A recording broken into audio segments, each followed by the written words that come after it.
bienvenue dans la première vidéo de lectures alternatives sur un autre film que Star Wars. Oh mon dieu, enfin. En fait, je dis enfin, mais j'ai même pas fini les vidéos sur Star Wars, j'en ai juste trop marre. Bref, Jurassic Park. Je vais donc contredire l'idée que la vision du T-Rex est basée sur le mouvement.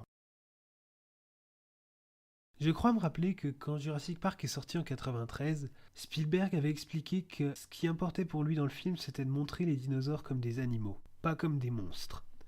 À l'époque, je voyais absolument pas ce qu'il voulait dire, mais avec le temps, j'ai réalisé que ce qu'il voulait dire, c'est que il voulait pas montrer le T-Rex comme un Indominus Rex, par exemple. Il voulait pas montrer les dinosaures comme des machines à tuer.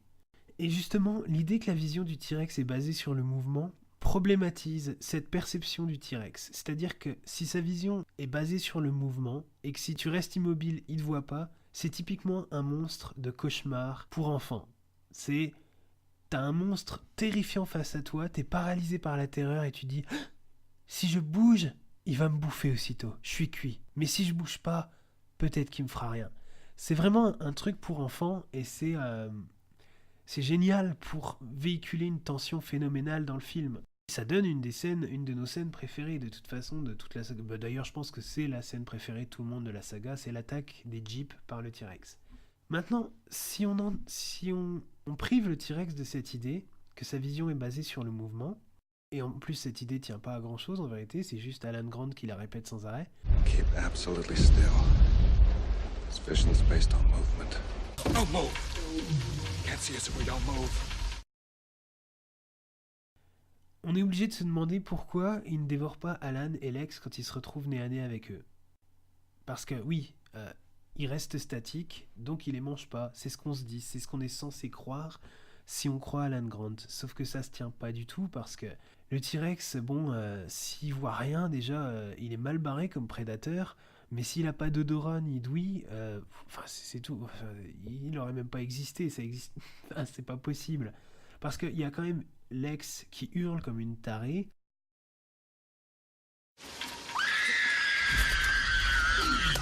Et après, le T-Rex renifle et le chapeau d'Alan Grant tombe. Donc il sait parfaitement qu'ils sont là, le T-Rex.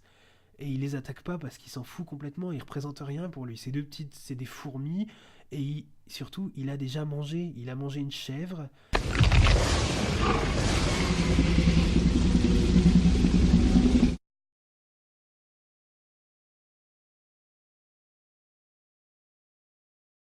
Ensuite, il aurait pu avoir un avocat en dessert. Ouhouhou, la super blague.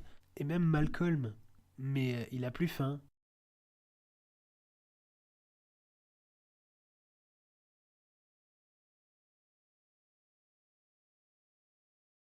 Ce qui l'intéresse maintenant, c'est les jeeps. C'est tout. Et c'est d'ailleurs ce qui l'intéresse pendant toute cette scène.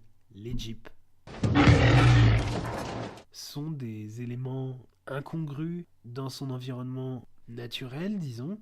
Il les a jamais vus avant, ces deux animaux qui se déplacent si bizarrement et qui se sont arrêtés, et il veut juste creuser la question, voire marquer son territoire. Comme un chien, c'est tout. Et Lex, Tim, Yann et Alan, ils s'en foutent complètement le T-Rex.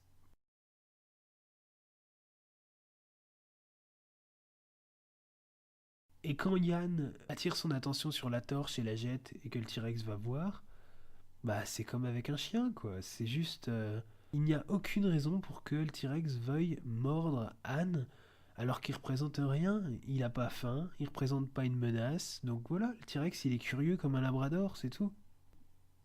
Alors après je pourrais argumenter un peu plus en disant par exemple que il n'y a absolument aucun autre personnage qui dise que la vision du T-Rex est basée sur le mouvement.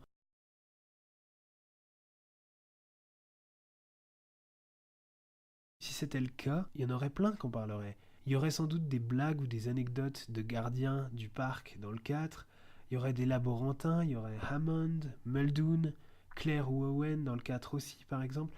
Mais personne n'en parle jamais plus, ça passe complètement à la trappe. Et en plus, il y a plein de moments... Enfin, il y a plein de moments. Le T-Rex apparaît pas tant que ça justement en plus. Il est remplacé par l'Indominus Rex et par un autre bestiau dans le 3.